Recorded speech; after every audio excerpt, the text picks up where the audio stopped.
8:30 in the morning. I'm gonna cold start my truck here.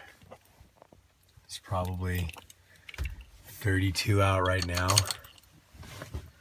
Let's see how she does.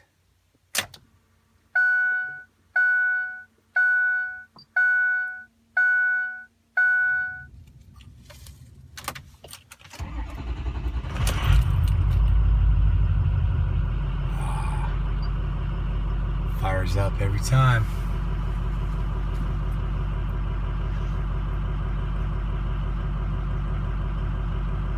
I'm running Archoil additive, and I run the fuel 6200. Makes a big difference. Runs good, runs smoother.